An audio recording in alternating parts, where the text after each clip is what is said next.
की जानिब से न्यूज 18 को दिए गए एक इंटरव्यू पर पीपल्स कॉन्फ्रेंस के सदर सजाद लोन ने रद्द-ए-अमल जाहिर करते हुए लिखा कि सीएम साहब अपने चेहरे के तासुरात से इस चीज पर पर्दा डालने की कोशिश कर रहे हैं जो वो कह रहे हैं।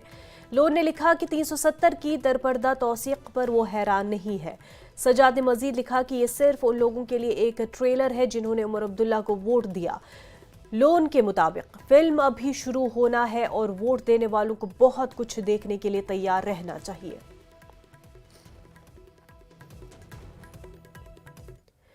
उमर अब्दुल्ला के इंटरव्यू पर पीडीपी लीडर वहीदुर रहमान पर्रा ने कहा कि चूंकि अब उमर अब्दुल्ला अमन की हिमायत कर रहे हैं। पर्रा का कहना है कि अगर आज कश्मीर पुरअमन नजर आता है तो उसकी वजह यूएपीए, पीएसए, एनआईए, मकानात और असासों की अटैचमेंट, मुसलसल प्रोफाइलिंग, वेरिफिकेशन, सख्त कवानीन के तहत कैदियों को यूटी से बाहर रखना और 311 के तहत मुलाजमीन की बरतरफी है। पर्रा ने कहा कि ये उमर की इंतखाबी मुहिम और मंशूर से मुकम्मल यू टर्न है। पर्रा ने लिखा कि अगर आज कोई अलहदगी पसंद सरगर्म नहीं है तो इसकी वजह अलहदगी पसंदों के खिलाफ सख्त इक़दामात और हुर्रियत जमात इस्लामी पर पाबंदी है। और अगर मीरवाइज को सिक्योरिटी दी गई तो ये उनकी हिफाजत के लिए नहीं बल्कि इसलिए है कि उनकी वल्नरेबिलिटी बढ़ गई है। मीरवाइज को अकेला छोड़ना उन्हें ज्यादा खतरे में डालता है, ये जानते हुए कि उनका खानदान पहले ही भारी कीमत अदा कर चुका है। पर्रा ने लिखा कि सच तो ये है कि सैकड़ों दीगर लोगों की तरह यहां तक कि कब्रों, मज़ारों और मसाजिद की हिफाजत पुलिस और सीआरपीएफ करती है, तो मीरवाइज पर इशू क्यों बनाया जाए।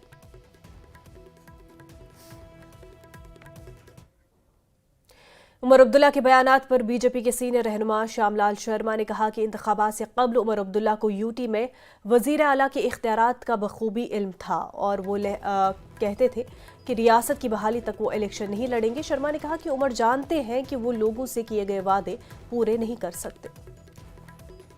बीजेपी नेता एवं विधायक श्यामलाल शर्मा हमारे साथ मौजूद हैं। सर, उमर अब्दुल्ला ने अपने बयानों में कई बातों में जो है कहने निशाना साधा है हुकूमत पे और ड्यूल पावर पे उन्होंने निशाना साधा है और ये भी कहा है कि जब बजट सेशन होगा तब हम बताएंगे कि क्या जो लोग इससे खुश हैं या नहीं हैं।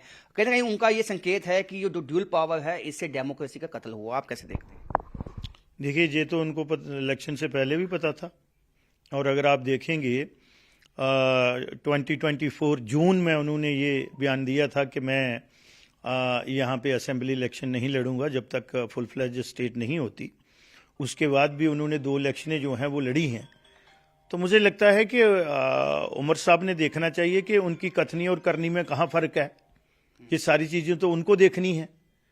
तो मुझे नहीं लगता है कि उनको तो पता था कि यहाँ ड्यूल पावर रहेगी जब तक यहाँ पे फुल फ्लेज स्टेट जो है वो रिस्टोर नहीं हो जाती।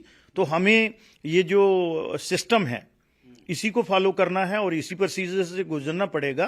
तो अब मुझे लगता है कहीं ना कहीं माननीय चीफ मिनिस्टर साहब जो हैं वो बहाना ढूंढ रहे हैं जो उनकी कमिटमेंट्स हैं लोगों के साथ। और उन्होंने कहा था कि कुछ तो ये बातें थी, उन्होंने जो कमिटमेंट की हुई है उनके मैनिफेस्टो में अगर आप देखेंगे कि 100 दिन के अंदर हम इन चीज़ों को जो है वो लागू करेंगे। तो आज लगता नहीं है, 5 महीने होने जा रहे हैं, 4 महीने से प्लस हो गया है।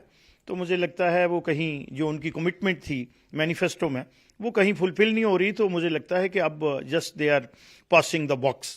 स्टेटहुड की बात की उन्होंने कहा कि स्टेटहुड जल्दी ही जो है वो रिस्टोर होगा। आपको लगता है कि स्टेटहुड जल्द रिस्टोर हो सकता है? कैसे हालात हैं? क्योंकि उनका ये कहना है कि जो ट्रांजिशन का जो वक्त था वो तो निकल चुका है जब आर्टिकल 370 एप्लीकेट हुआ।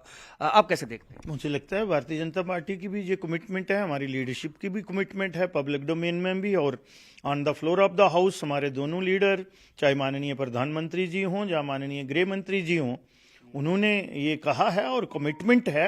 वो कमिटमेंट और यहाँ के लोगों का हक है वो तो रिस्टोर होगी। लेकिन लगता है कि कहीं ना कहीं ये कश्मीर सेंट्रिक जो पॉलिटिकल पार्टीज हैं जिनमें से एक की आज हुकूमत है, उनको भी उसी तरीके से बिहेव और एक कॉन्फिडेंस रेस्टोरेशन के जो मेजर हैं या अप्रोच उस किस्म की रखनी पड़ेगी।